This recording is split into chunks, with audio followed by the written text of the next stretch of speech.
Welcome to another edition of Primetime Alberta Sports Show on ASTV Productions. So glad you're able to join us today. Today is March 3rd, and we are sitting down with a bunch of cheerleaders. That's right, cheerleading is a sport, and we want to know more about it. And today we're going to be sitting down with Kaylynn, Dianne, and Amber. Dianne is the owner of Perfect Storm. She's owned it now for, a long time.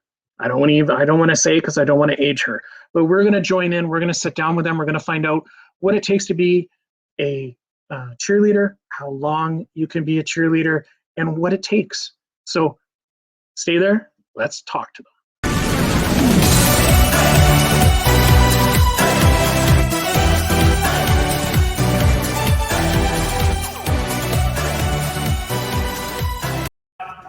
Good afternoon, ladies. Thanks so much for joining me. I really appreciate you guys being here. First of all, I just want to let everybody know that if I'm looking this way today, my printer broke down, so I couldn't print off my notes for today. So I do apologize if you catch me glimpsing. That's why. Ladies, again, thanks so much for being here. Kaylynn, Dianne, and Amber. Let's just go around very quickly. Dianne, you're the owner. Kaylynn, you are the coach, and Amber, you are the athlete. Dianne, let's start with you. Cheerleading, how long have you been the owner? How long have you been there? Tell us about Perfect Storm. Sure. I should backtrack to the fact that I actually started coaching in 1978, long before anybody listening was born. And I worked creating the Alberta Cheerleading Association, the Alberta Schools Athletic Association, to get cheer off the ground as a respected sport in the province, and worked at Victoria School for 35 years. Along that way, I worked with the Edmonton football team, used to be known as the Edmonton Eskimos, for 23 years, coaching their cheer team. And while doing that, so many parents asked me if there was a way for their younger kids to get involved. And Vic was a high school at the time. And so after working with what we had a group called Eskiminis, Junior Esks, we decided, my partner, Leanne Livingston, and my husband, Jim Greenough, that in 2010, we would actually open Perfect Storm Athletics. So it's only really been 11 years, 42 for coaching, but only 11 at Perfect Storm. I just didn't want to age you because you only look like you're in your early 30s. Oh, well, thank you. Yes, I started as a baby. And so we opened it purely to get kids who are younger involved in the sport. And I have lived with the stereotypes of cheer my entire adult life. You bring it up. That's, Amber's a beautiful young lady, probably like 13, 14 years old, if I recall reading the notes. But, the stigma is out there that cheerleading is not a sport. Tell me why it's a sport. Well, things have changed a great deal. Of course, initially that reputation was there, but thanks to the fact that people have seen on television as media has progressed, they've had a chance, first of all, to see American college cheerleading, which really blossomed and really got things attention. And believe it or not, I've been around long enough to know that there was a movie that came out in the late 90s that it was called Bring It On. And it was a funny stereotype, but it brought cheer to Canada in an athletic way. And once that happened, it just exploded in Canada. And so you could just see the teams, more teams in schools blossoming. And then as the All-Star program, this sort of business, the companies that started opening up gyms in the late 90s and the early 2000s, you could just see that starting to spread throughout the country. And that acrobatic cheerleading and the use of the sprung floor and the safety of the sprung floor really gave, and that was one of the main reasons it was so easy for me to step away from Victoria School, because you were on what was a very thin mat, and when you went to All-Star, suddenly you had this gorgeous sprung floor that, if you were stunting and had any kind of an incident, you just bounced back up again. And so it really increased the safety level of the sport. And the more people saw the acrobatic and the athleticism, the 23 years I spent with the Edmonton Eskimos was a great thing for Albertans to see acrobatics. And so the respect in Alberta has been huge. And so we've really gone away from that stereotype. I'm not sure in Dallas that that's the same. But here in Alberta, there are so many great cheer gyms. There are so many great talented schools that we really look upon it as a sport.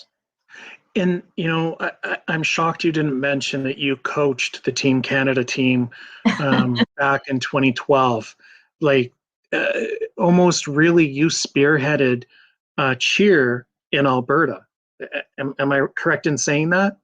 That would be fair to say. Yeah, I'm really proud of the fact that I did that almost as an accident. I was at Victoria's School. It was an inner city school. I was a volleyball basketball person. I tried to create a volleyball basketball program in this inner city school, and the girls didn't want to do it. And there were pregnancies, drug abuse, alcoholism. So I tried to find out what they liked. It was dance. And these are in the days in the late 70s when I literally, now if I did this today, I'd lose my job very quickly, but I threw 4 girls into a car and drove to the United States, to Washington, and went to a cheer camp. I had no idea what I was getting into, but from that What day was this? We'll call social services. It was in 1979 that I actually went, and the school approved it. But field trips now, you just can't do field trips the way you could do field trips in those days. And I learned about acrobatic cheer. I had a dance background. I had a bit of a gymnastics background. I learned how to stunt and brought back the skills I learned at camp. And as those kids graduated from high school, they went on and helped other teachers in other schools, and the creation of the sport happened. I had always dreamed to coach the Canadian national women's volleyball team. So when I talked to my kids through teaching, I said, set a dream, set a goal, like Amber, have a goal of coaching the Canadian women's national team. You just maybe don't know what sport you're going to end up doing it in. And so that was a reality that was really wonderful for me, that a dream did come true, not exactly how I planned it, but it did come true. So that's the journey of how it started. And there are just tons of people as amazing as Kaylynn who've come along, who love and are passionate about the sport, and who are carrying it on so that long after I step away in my rocking chair, the sport will continue. Now that you brought Kaylynn into it, let's talk about this. Kaylynn, just reading my notes here. You started cheering, you were involved in cheering since 2003. You participated on an all-star cheer team. You competed in Orlando, Florida. For the World Cheering Championships for 8 years in a row. And then now you're coaching these young ladies like Amber. What is it like learning from someone like Dianne and then going through the ranks and pushing that stereotype away that this is a sport, we're serious? Yeah, I started the sport just kind of as an interest, wanted to try something new. I played soccer for most of my life growing up, and then I got into cheerleading, and I was love at first, tryouts. Once I graduated from high school, I had the opportunity to join Perfect Storm Athletics because they started a year after I graduated. Mm-hmm. Since then, it's been honestly a life changer for me. It's my biggest passion in life. I've learned so much from being under the Greenoughs and Leanne Livingston. But seeing my kids grow up from little, coaching them from their 4 or 5, all the way now, some of them are 18. It's just such fills your heart a lot. Yeah. And it's almost like a close-knit community too, if you will, right? Like you want to see those young ladies and boys grow up to come back and be coaches and encourage them. Amber, let's talk to you here for a minute. Amber, you are an astounding young athlete. Wow, you're currently 16 years old. You're in grade 11. You started cheer when you were 11. You've gone and participated with Perfect Storm for so many years now. Just trying to read quickly here. What attracted you to the sport, and especially what attracted you to Perfect Storm? My sister, actually, she did cheerleading, and she was on Typhoon's I don't remember what year it was, but she was on Typhoons. That's a team here. And they went to Anaheim and they like won a comp there. And so I was in gymnastics at the time. I was in gymnastics for a year. And then I was telling her, I was like, like, I like it, but like, there's just something like, I'm not fully attracted to it. And then she was like, well, why don't you try cheer? Like, why don't you come to Perfect Storm for a year and just try it? And like Kaylynn said, kind of the same thing. Like, it was just love at first sight. Like, I just immediately was drawn to it. And just like the environment at Storm is just so like, it feels like one big family, honestly. Like, everyone just feels like super connected, and it just, it really. So you were 11, so 11 to 12, 12, 13, 13, 14, 14, 15, 15. So 5 years you've been at Perfect Storm. Yeah. Did you have any skill other than gymnastics that you were able to intertwine into this? Because Dianne already brought up about dance. What did you specifically, Amber, like about the cheer? Was it the acrobatics? Was it the dance aspect? Yeah, I would say maybe the acrobatics part, and just seeing like when I went to competitions, like I would see people tumble, and like in my head, I was younger at the time, so I was like, oh, like look at these cool flips, like I want to be able to do that one day. And so then just seeing that, having that like want to just be able to do what they were doing, that's what attracted me and brought me here. Kaylynn, do you teach Amber? Not this year. I have in the past. Is she a good student? She's great. She's wonderful and funny. I coach her right now, and she is an exceptional young lady. Yeah, I was, Amber, not to put you on the spot, but let's see those biceps. So, the stereotype, Dianne, looking back when you first started, and to be able to like, I just want to bring it up on the screen. We're all going to shrink here for just give the audience a heads up. Dianne, you have grown this clear across Alberta. You have gyms in Edmonton, Sherwood Park, Calgary, Lethbridge.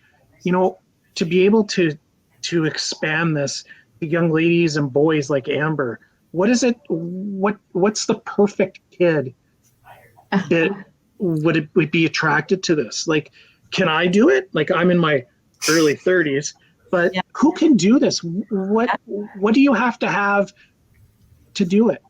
Yeah. First of all, I did not expand it on my own, and it takes a large number of people, along with my husband Jim and Leanne Livingston, Samantha Parody, and Stan Lopez have been a huge part of that growth as we went around the province. And cheerleading is just so much fun. I think partly because it's to music. I think partly because it's a performance that kids love to perform in front of an audience. The audience for cheer is very, very large. You cannot have a cheer competition in a school or any small venue. It needs to be in a very large venue now, because thousands and thousands and thousands of people watch it. So what does it take to be a cheerleader? I truly believe in my heart it takes a positive attitude and the desire to do a good job, and that's it.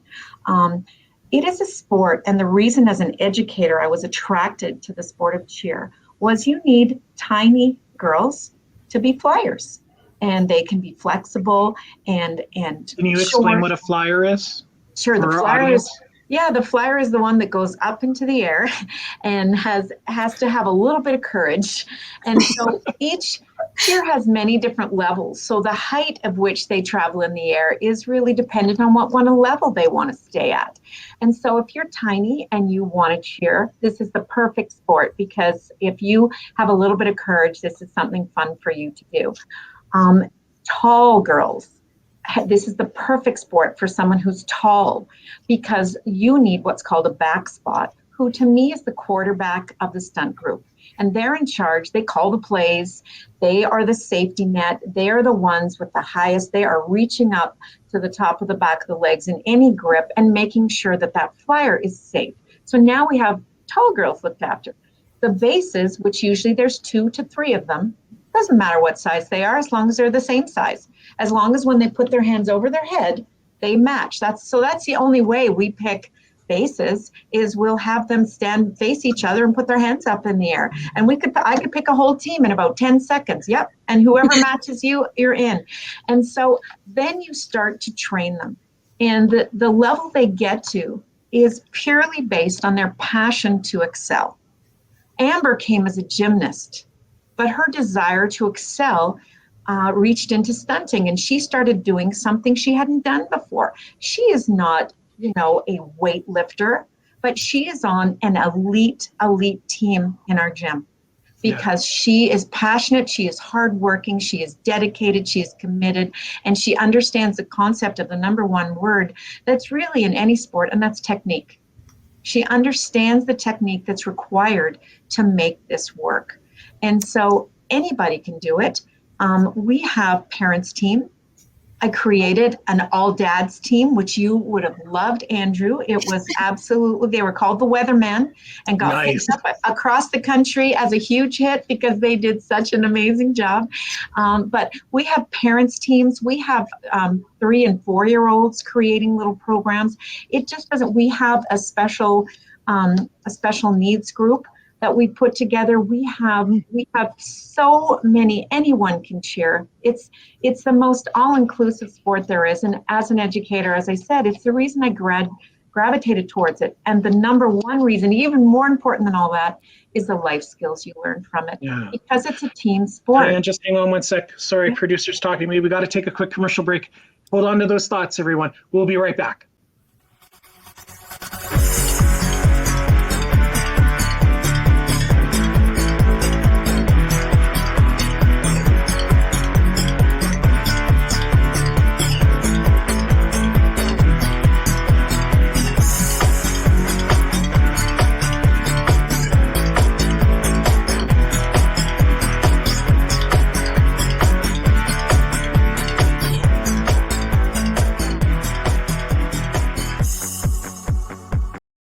Welcome back, everyone, to Primetime Alberta Sports Show.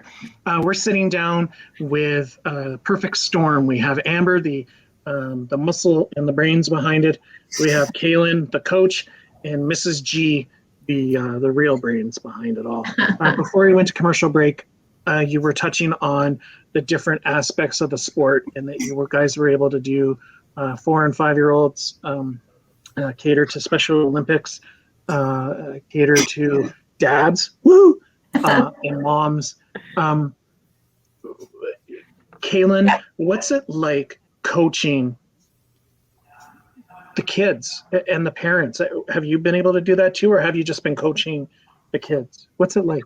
I've done all. It's nice you get to build relationships with these kids and teach them different skills that I've personally used outside of here, learning them as an athlete myself. So now teaching these kids how to interact with people, that's going to correlate with a workplace when they grow up or school. It's not just skills we're teaching, we're actually teaching them life skills. And it's same with parents. They are so invested into these sports once their kids are in it that they're learning everything along the road as well with us. Dianne, you touched on that about the life skills.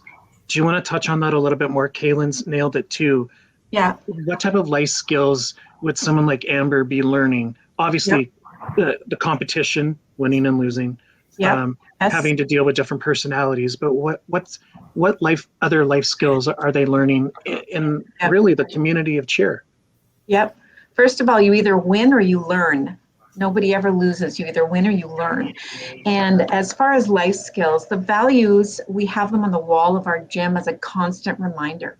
Respect is a huge word. Teamwork is another word. Commitment, responsibility, a positive attitude. Being able to be punctual and being able to have integrity and being honorable and putting the rest of the team first. And once kids start to understand that this is a team sport, and if you look good, then I'm going to look good, and that if we do this together, we can achieve so much more. Once they understand all those values and have a focus and have a direction and set goals, they leave. They'll never do another toe touch unless it's a party trick or a standing tuck. We don't want them to do those party tricks because you know what they're doing at parties. And so apple juice. Yeah, exactly.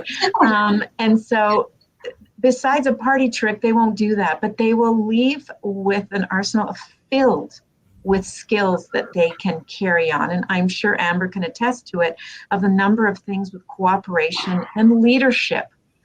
We spawn some of the best leaders, and of course we look to them to be our future coaches.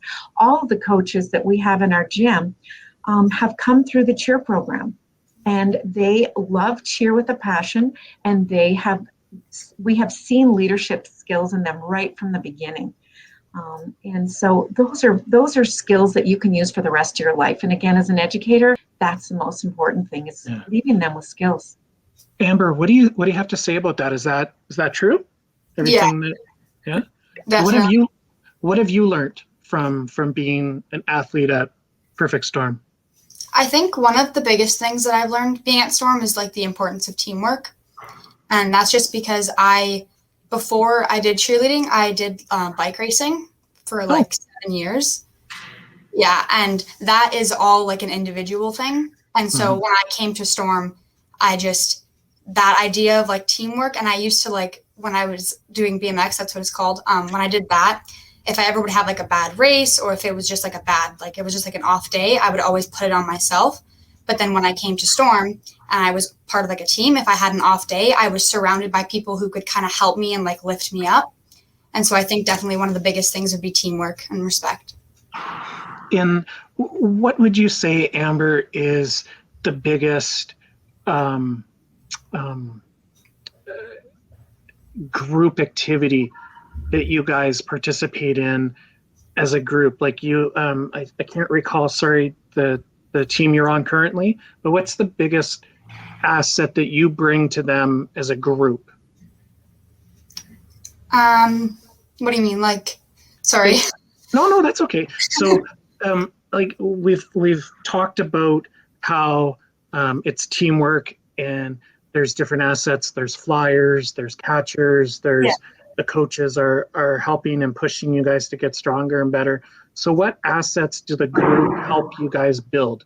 So it's like you guys are building stepping stones to get to the next level of cheerleading. What do you think in your group are you guys bringing together to help the next generation of cheerleaders? Maybe that's a better way to word it. Yeah, I think one of the biggest things is probably we're just like, how do I explain it? No pressure. I'm sorry, I'm a little camera shy, so I'm just trying to collect my Amber, thoughts. what values do you bring to this sport that younger kids are watching? What values do you think the force and you particularly are bringing forward for the young kids who see you?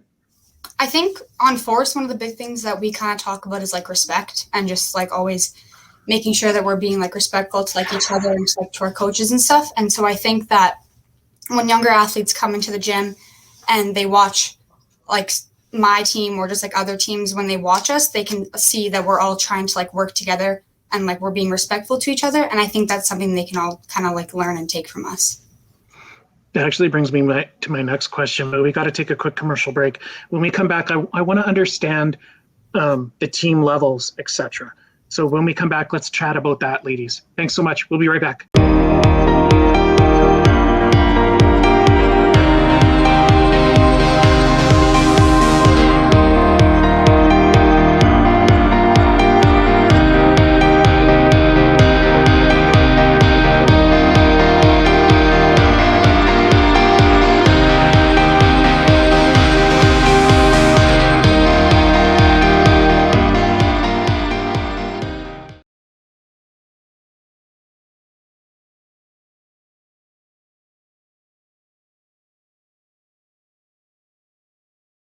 Yeah.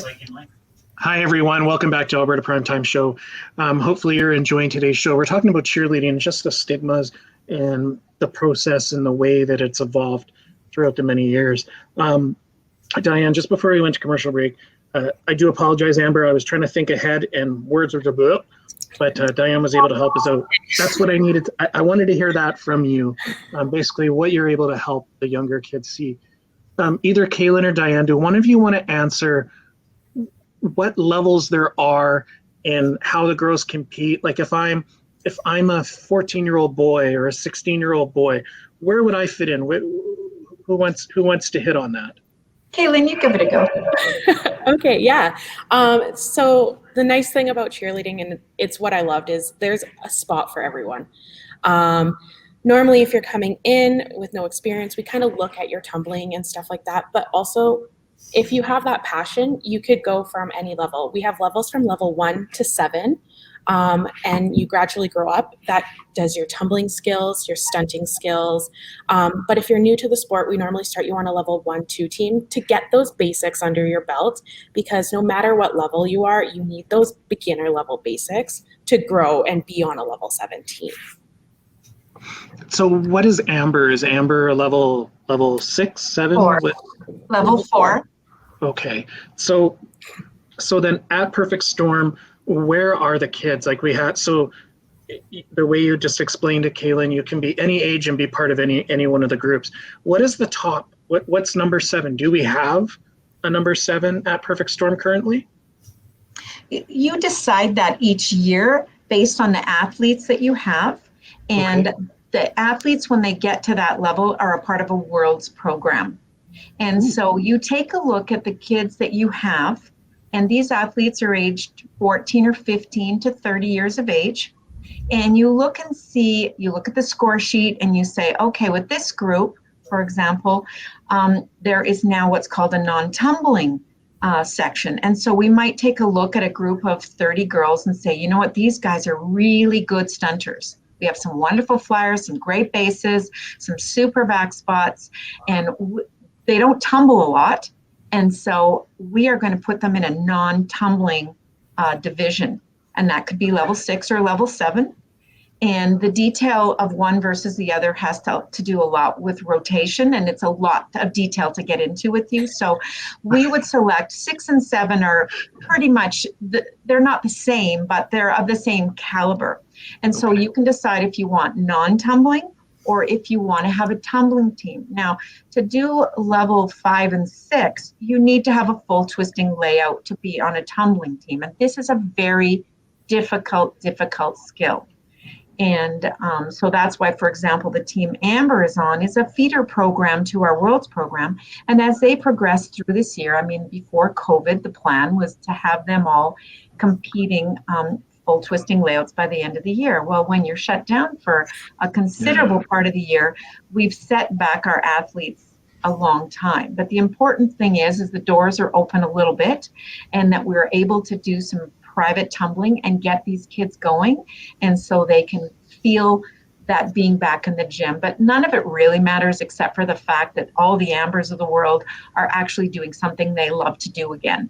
And they're not sitting in their homes. And that's the number one priority. Yeah. Great point. Like, Amber, you must be excited to be back in the gym. I think Alberta has been open now for 3 weeks. Yeah. So, Amber, what have you been doing at home? Are your parents the gracious ones that have opened up their entire basement for you to do tumbling, or have they kicked you outside to do that? So at home,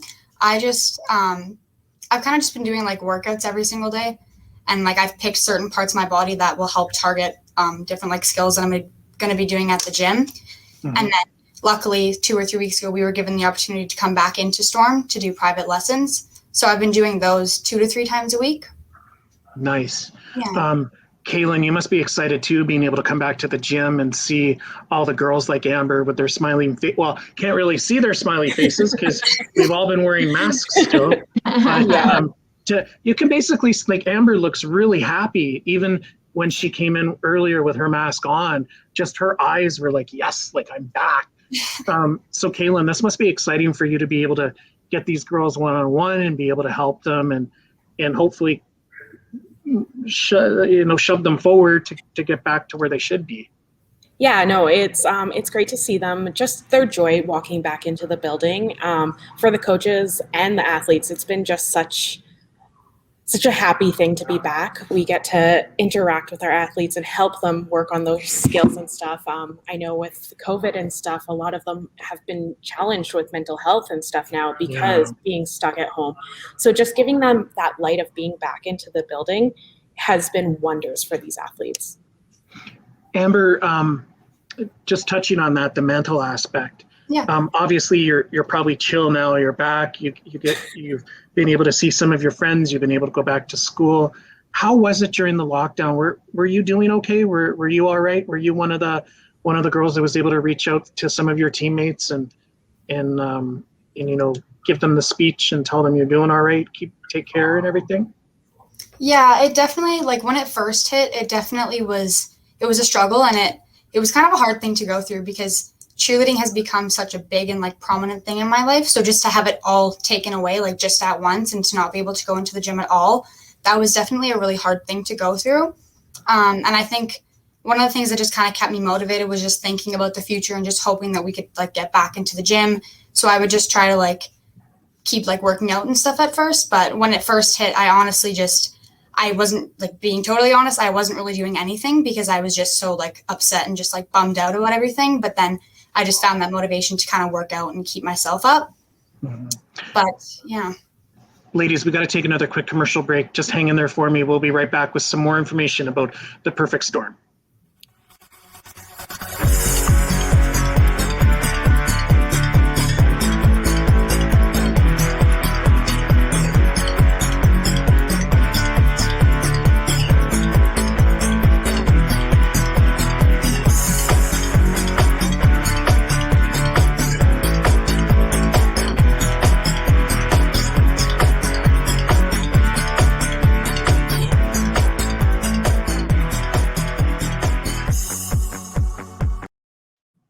And we're back with the Perfect Storm on Primetime Alberta Sports Show. Just before we went to break, we were touching on the mental health aspect.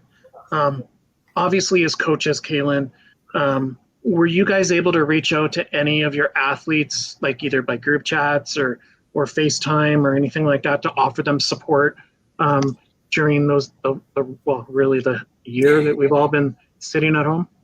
Yeah, we have Facebook groups with all our parents on it, and so as coaches, we've really tried to reach out weekly and stuff to make sure these kids are doing all right. And I've had conversations with parents just being, if your child needs support, please reach out to us, because we've all been there before.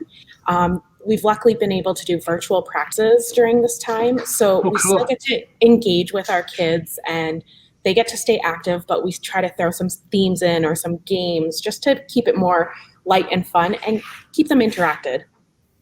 Dianne, I know that you have an educated background, being just from talking to you in the past and stuff. What do you think was the biggest toll that it took on all athletes, not just cheerleaders, but all athletes being locked down? Oh, there's no question the lack of social interaction and the inability to communicate and talk. As young people particularly, that's so important, friendship and the value of in-person contact and interaction. And team sports are just the number one thing these young people love to do. And at first, it was probably most difficult at first, as Amber was saying, because the reality that you were going to be sitting in your home for a very long time, which we did in the beginning for a long time, offering virtual programming to them once a week was okay, but it took them a while to get used to the concept of Zoom and the concept of actually exercising in your own home by yourself, and they felt stupid and didn't want to do it. So we jumped over that hurdle and got them doing that Zoom and tried to find ways to interact and had the coaches in all 4 locations. And this was no different whether it was in Lethbridge or Sherwood Park, Calgary or Edmonton. The same thing applied. These kids were lonely. Their parents were at a loss of what to do. For some of them, the parent was a full-time worker. They were the teacher because the kids were being homeschooled. They had to clean the house, do the meals, everything. And these kids were now under the stress of their parents because they had such a burden on them. That there was a change in the economy for kids that they weren't used to. They couldn't just go to the mall and they couldn't go shopping. And so those were the biggest casualties. And we know and we've heard the mental health challenges there has been. Since we've been back open the last 2 weeks, we can see the physical skills are coming back. Mm-hmm.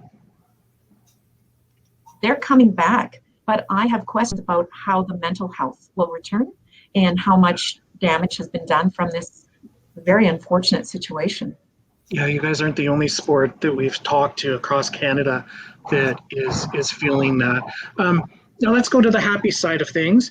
Amber, tell me about a competition or the greatest memory you have of going to a competition when you were allowed to, and what was the best part? And don't tell me it was jumping in the pool. I think for me, one of my favorite competitions, we have a competition called PAC, and it's in Calgary.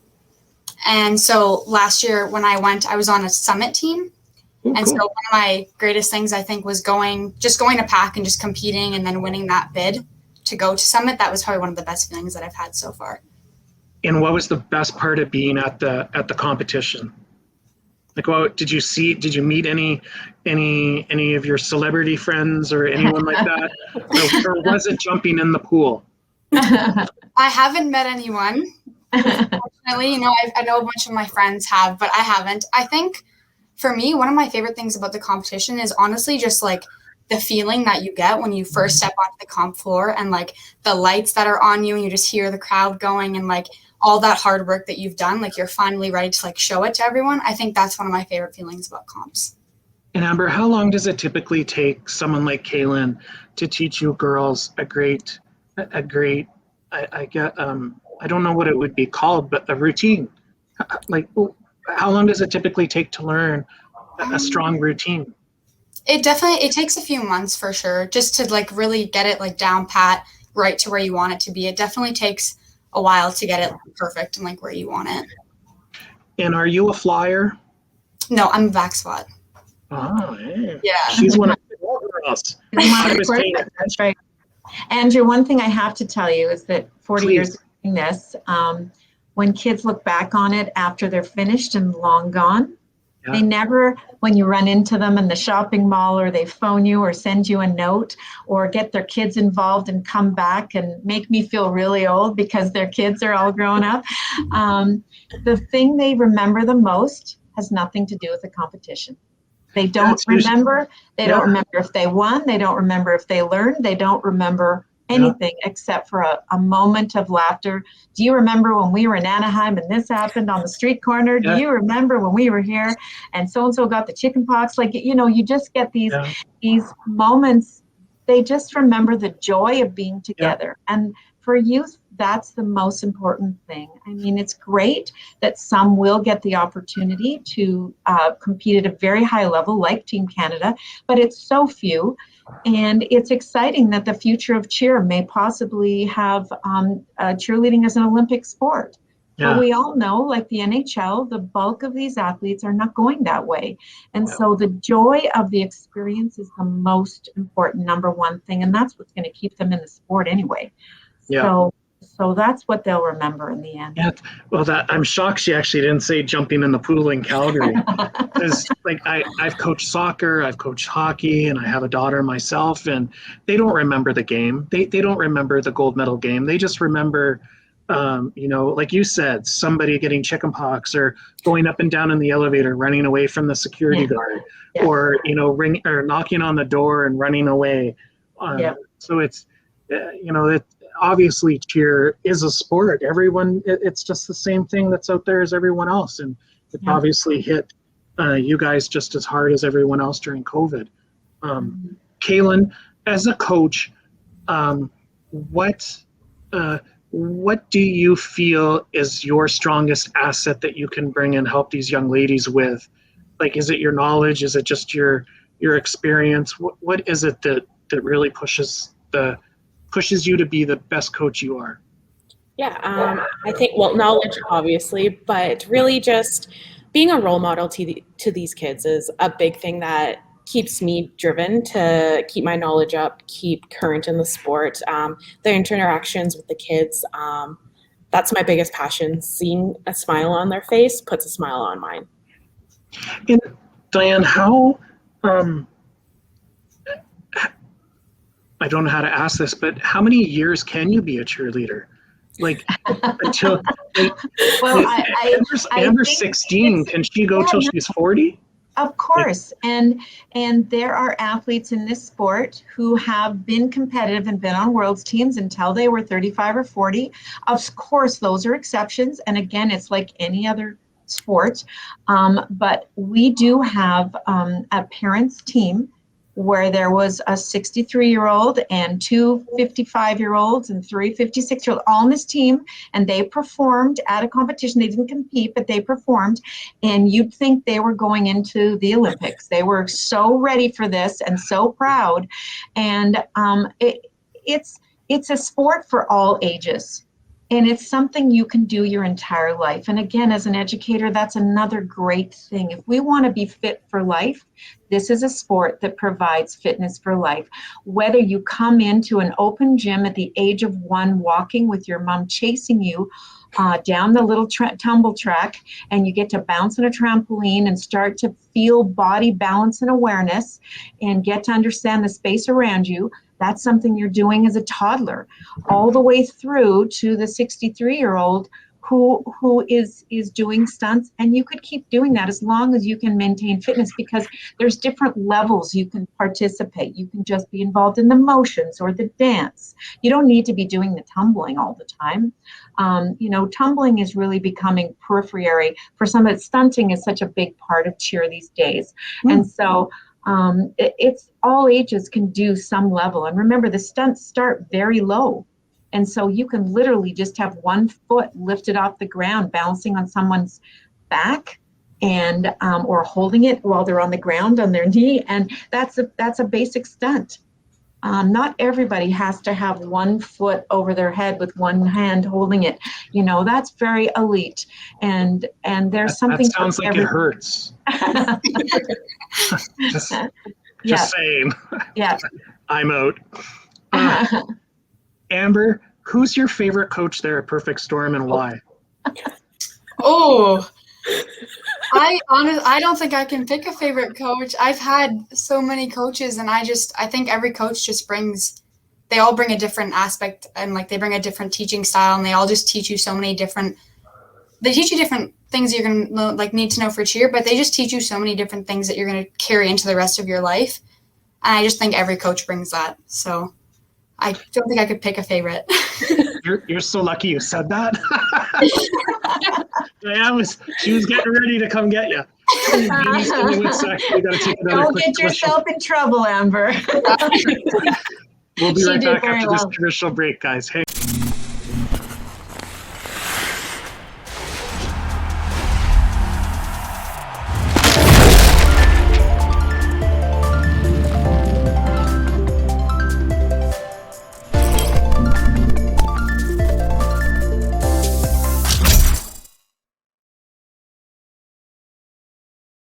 Welcome back, everyone. We were just joking with Amber. I wanted to see who she'd say was her favorite coach. Amber, you brought up that you were watching some of the older girls when you were little, and you must have turned to your parents and said, "I want to do this too, Dad, Mom. My sister's doing this. I want to do it." What would you tell any of the young girls that are watching today? Why should they try cheer? I think cheerleading is just a great thing to do because it just teaches you a lot of different things that you're going to carry into the rest of your life. Obviously it'll keep you fit, but it also it really just teaches you a bunch of different core values, and it teaches you the importance of family. I think that's another really important thing that I've learned just from being at Perfect Storm, is that it really puts the value of family and respect and just working together. And it's honestly just so much fun. When I come to cheer, I have the best time of my life. And if I'm having a really bad day at school, or I got into a fight with someone, or just I just haven't been having a good day, I can come to cheer and I can just forget about all of that, and my mood will totally switch. I have walked into this gym when I've been in my car, I've been crying, and then I come to the gym and then I leave and I'm a totally different person. So I just think all around it just teaches you some really important things. Kaylynn, that must be really cool to hear, coming from a younger athlete that's in the gym and could possibly have your job in a few years. She sounds very confident. I'm just saying, Amber, you're doing pretty good. For a girl who's camera shy, you're doing awesome. And Kaylynn can have my job. Yeah, right, yeah. Well, there you go, Kaylynn. I just got you a big job. Amber, will you take the promotion? Perfect. Yeah. So, Kaylynn, I know you have to run here. Are you still okay for a few more minutes? A couple more minutes and then I have Okay. to. So, what would you tell a younger Kaylynn if you know what you know now back then? Yeah. Oh, ooh, that's a hard one. Just stick to my gut feeling. Being in this sport has helped me through some of the hardest moments in my life and some of the best moments in my life. But just tell her, keep going, do what makes you happy, and that will get you where you want in life.